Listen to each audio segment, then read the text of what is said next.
So this Saturday will mark 3 years since Russia rolled its tanks across the borders of Ukraine. The brutal crackdown left people dead in the streets. Families fled the shootings and the bombings that rained down on them by Russia. We all remember these horrific scenes. We haven't seen them in quite some time, but we're up on the 3rd year anniversary. You see people trying to escape with their lives.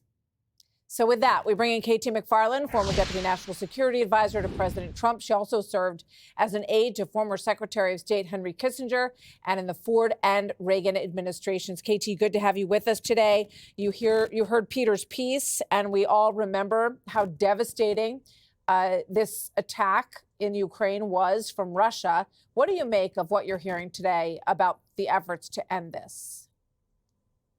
Look, for 3 years, nobody's talked to the Russians. And as far as the European allies and Ukraine and the Biden administration, they said, we don't want to talk to the Russians. We have preconditions before we talk to the Russians. So as a result, where are we now? We're in a stalemated war of attrition. And Russia's winning that war of attrition, slowly, grindingly, but Russia is ultimately winning. So when President Trump comes onto the world stage and he says, we're going to settle this deal, and the first thing President Trump does is he talks to the Russians, which nobody had done, to try to understand maybe we can have a conversation with the Russians going forward. So it's an essential first step. But at the same time, President Trump they've talked to Zelensky.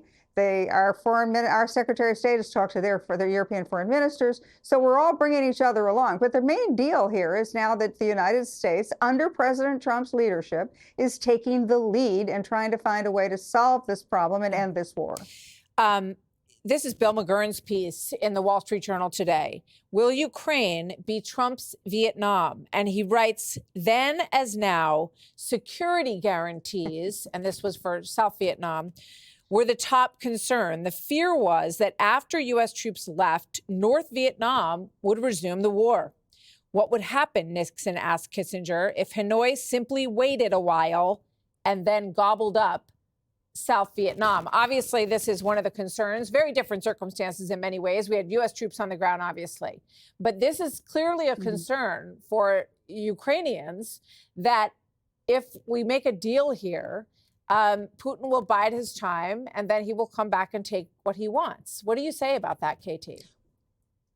Well, I was working for Henry Kissinger during those Vietnam peace negotiations. I'm very familiar with the issues. I did Henry Kissinger's only oral history with him and talked about this very topic. Look, the situation is completely different. When we left Vietnam, we left. There were no Americans left behind. When we left Afghanistan, we left. No Americans left behind that we knew of. What are we going to do now? President Trump is already talking to Zelensky about economic development of Ukraine.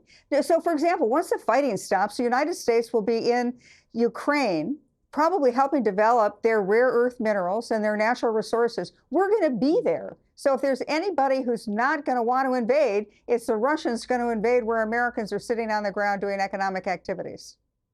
Very interesting. And what about peacekeepers from Europe? Russia says, no way.